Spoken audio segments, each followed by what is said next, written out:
आज हम लोग इस महत्वपूर्ण विषय पर चर्चा करेंगे कि कोई भी व्यक्ति किन-किन परिस्थितियों के आधार पर और किन-किन रास्तों से वह किसी संपत्ति पर, किसी भूमि पर अपना नाम दर्ज करा सकता है और उस पर कानूनी अधिकार किस प्रकार से प्राप्त कर सकता है।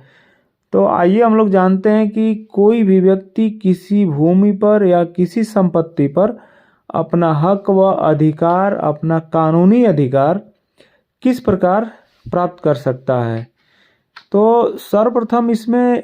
पहला जो है वो आधार, जिस आधार पर वह व्यक्ति अपना नाम जो है कानूनी रूप से उस प्रॉपर्टी पर दर्ज करा सकता है, वो पहला अधिकार है वरासत के आधार पर। जैसे किसी व्यक्ति के नाम से कोई प्रॉपर्टी है, कोई भूमि है और वह व्यक्ति मर जाता है, तो उसके वारिस के तौर पर वरासतन आप अपना नाम दर्ज करा सकते हैं। यानी उसका जो लीगल वारिस होगा वो वरासतन कानूनी रूप से उस प्रॉपर्टी पर अपना नाम दर्ज करा सकता है। उसमें उसको किसी अन्य प्रक्रिया की कोई ज़रूरत नहीं होगी। दूसरा है वसीयत के आधार पर। जैसे किसी प्रॉपर्टी का कोई मालिक है, यानी किसी ज़मीन का या किसी घर का या किसी भी प्रॉपर्टी का अगर कोई मालिक है, अगर उसके द्वारा पंजीकृत वसीयत आपके हक में अगर निष्पादित कर दी जाती है और उस पंजीकृत वसीयत के आधार पर आप उस व्यक्ति के स्थान पर उस व्यक्ति के मरने के उपरांत कानूनी रूप से अपना नाम दर्ज करा सकते हैं। यानी कि जिस व्यक्ति ने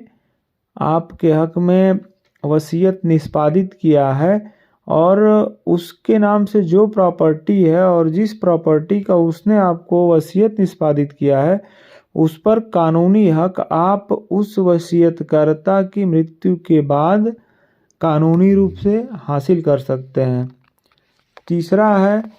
कि यदि किसी व्यक्ति के नाम से जो प्रॉपर्टी है या जो ज़मीन है, वह व्यक्ति उस ज़मीन का बैनामा यानी उस ज़मीन की सेल डीड आपके हक में अगर तहरीर करता है, यानी आपको उस ज़मीन का विक्रय करता है, तो आप उस पंजीकृत बैनामे के आधार पर उसके द्वारा विकृत ज़मीन पर अपना नाम कानूनी रूप से दर्ज करा सकते हैं और उसके आप कानूनी ओनर हो सकते हैं। एक चौथा रास्ता है कि कोई जो संपत्ति का मालिक हो और या उस भूमि का जो मालिक हो, वह आपके नाम से दानपत्र तहरीर कर दे, यानी आपके नाम से दानपत्र लिख दे, जिसे हिब्बा भी कहते हैं। तो आप उस दानपत्र के आधार पर भी उस प्रॉपर्टी पर अपना नाम दर्ज करा सकते हैं और नाम दर्ज कराकर अपना कानूनी हक और अधिकार उस प्रॉपर्टी पर घोषित करा सकते हैं। तो ये कुछ 4 रास्ते हमने बताए, जिन रास्तों के आधार पर किसी भी प्रॉपर्टी पर